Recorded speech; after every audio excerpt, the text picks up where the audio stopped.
Hi viewer, this is Your Royal Majesty the CDI Queen.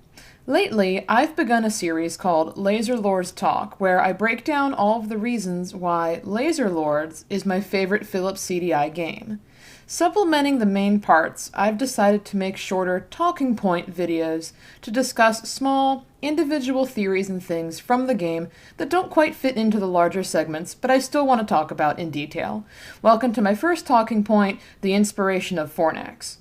In this video, I want to discuss something that I unearthed in my research and how it applies to one of the planets in Laser Lords. The video contains spoilers and assumes you are already familiar with the game. If you're not, please refer to Laser Lords Talk Part 1 before going any further.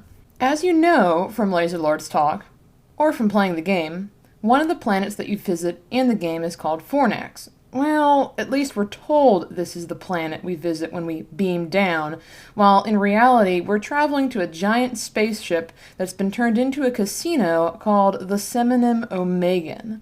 The casino is actually called the Big Bang Casino. The Seminum Omegan is the ship. If you recall from the video, or if, again, you're familiar enough with the game, the Seminum Omegan is a large spaceship that was built by the Kriegs, intended to help them travel safely to a new, unknown planet after their home Kriegonia was, essentially, destroyed by space wasps. The Kriegs are floating around the actual planet Fornax while they make lots of money off both the casino and the mines on Fornax. They are exploiting the benevolent native Fornaxi for their precious, dangerous ship fuel, Fleeton. Not long before the game itself begins, 3 of the 4 Fleeton mines explode and turn Fornax into a toxic waste dump, inhabitable only by the Fornaxi's hideous mutant children, which were born from those unfortunate souls who work the Fleeton mines. There is one important character who is walking around on the Seminum Omegan and tells us the story of the Fornaxi. She is Lita, and she is one of the last natives. According to Lita, she had visions from the Dragon Lord, our buddy and guide, Star-Lord Zendo, showing her and a few other natives a secret way into a sacred valley on Fornax which was spared by the toxic explosions. She is told by Zendo that she must get on to the Seminum Omegan, where she will find a hero who will give her something to help Fornax regrow, and in exchange she will give him something important for his quest. We end up giving Lita the Seed of Sysis, which is a sacred seed given to us by Petra back on Luxor. She advised us to give it to one who is hungry. The Seed of Sysis will supposedly clear the air on Fornax and return it to the way it was before.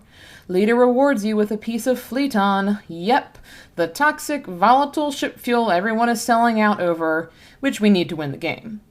The reason I'm divulging all of these details, despite assuming you already know them, is because while I was doing research, I came across a short story that really piqued my interest. It's called The Soul Stealers by Chester S. Geyer, and it debuted in Imagination, Stories of Science in Fantasy in the October 1950 volume. The entire story is available online through Project Gutenberg. I read it all and I recommend you read it too, because it's pretty good and really intriguing. To summarize for you, the story follows a journalist named Brian Terry who is pursuing a curious local case in which men have been dying after being in a local hotspot called Grant Park. During his investigations at the park, he is attacked by giant mosquito-like men and encounters a strange woman. She is breathtakingly beautiful. Also, she's glowing and somewhat transparent, as are her mosquito men and the bird she flew in on. He has a dream sequence where he stands in a world overlooking a beautiful fairy-like valley.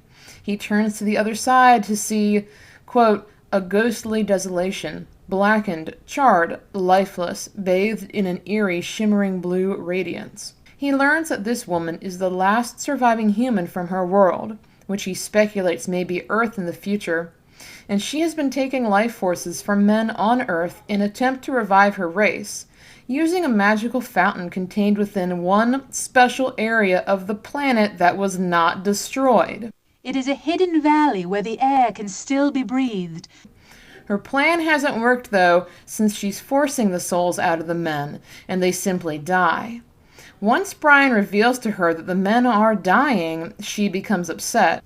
Ultimately, Brian explains to her that they need to feel love to make it work, and after expressing his feelings that he's developed for her, he comes through the veil that separates their worlds and joins her to create a new race and start over. So, we have a story that slightly parallels the fate of the Fornaxian laser lords. Granted, the world in The Soul Stealers was destroyed by a magical fire, while Fornax was smothered by toxic gas released in a mine, but we still have a ruined world with one sacred valley still remaining. You could say, well, maybe they knew about this, and maybe it inspired the story, but there's probably more than one science fiction story out there with this premise. It's not that original. But the kicker? The name of the lady in The Soul Stealers is named Lita, just like Our Lady on Fornax. Now, the woman in The Soul Stealers is spelled Leeta, and the Laser Lords one is Leta, but still, it is quite a coincidence considering the rest of the stories. There isn't much else I can say about this, other than, again, I recommend reading The Soul Stealers for yourself. It's a short story and a quick read, but it's well read and it's rather intriguing. Coming from a Laser Lords fan point of view, it's very intriguing. And you can make your own conclusion. Do you think it inspired Fornax? If you find anything else in other media that may have connections to Laser Lords, comment below so I can investigate further and hopefully make another talking point video.